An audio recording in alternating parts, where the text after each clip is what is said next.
So here we have the Hyundai Tucson on an 18 plate.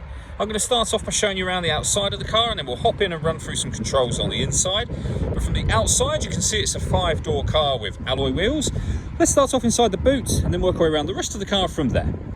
So as we approach the boot, you can see we have reversing sensors, plenty of boot space as well, along with that 60/40 split folding rear seat.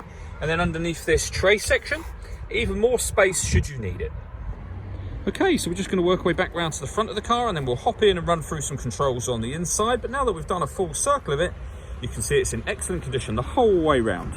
Just briefly before we climb in, I think it's well worth seeing the interior from this exterior point of view. There's plenty to run through on the dashboard, so let's hop in and we'll do that right now. Okay, now we're inside the car. We're going to start with the dials. On the left-hand side, we have the rev counter, and on the right-hand side, the speedometer and fuel gauge. In the middle, you can see the total miles for the car, which are 5,193. The information displayed above that can be changed using buttons on the steering wheel. So you can see at the moment we have a digital readout for the speedometer. There are various bits of trip computer information or other menus available as well, including vehicle systems, various car settings, user settings, and then back round to the beginning again. Those buttons I was using are just here. We've also got cruise control and speed limiter over that side as well. On the left-hand side, we have stereo and phone controls, including voice activation for your phone. They can only be used after such time as you paired your phone up. And that is done on the stereo screen over in the center. Hit the phone icon and then use the numbers that correspond with what it is you want to do. So if we wanted to add a new phone, we'd press number 2.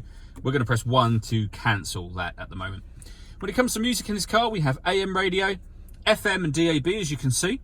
If you want to listen to your own music, you hit the media button. Nothing is connected at the moment, which is why it says no media. You can connect up an auxiliary device and a USB device. So plenty of ways to listen to your music in this car. The main volume for the stereo is just here. Working our way down, we have dual zone climate control. So you can adjust the passenger temperature, the driver temperature, the fan speed up, and of course down from here. You can determine where within the car you'd like the air to be distributed. Then when you're happy with those settings, that button turns the air conditioning on. So when that blue light is on, the air conditioning is on, and obviously that button will turn the air conditioning off again. Or you can hit auto, and the car will now take control of the fan speed and the direction of the air in order that it maintains the temperatures you've asked for. To override that, just readjust the fans and put it back on whatever setting you want it on here. We've also got heated driver and passenger seats, both with 3 different heat settings each. 2 12-volt charging sockets, as well as the auxiliary and USB inputs that I mentioned a moment ago. A 6-speed manual gearbox. And then these buttons just here. So this one turns off the parking sensors. This one turns off the stop and start. This car is designed to cut out when it's stationary in traffic to save you fuel.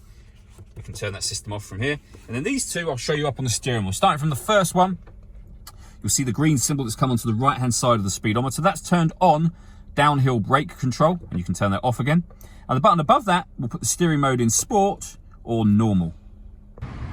All that leaves me to say is thank you for taking the time to watch this video.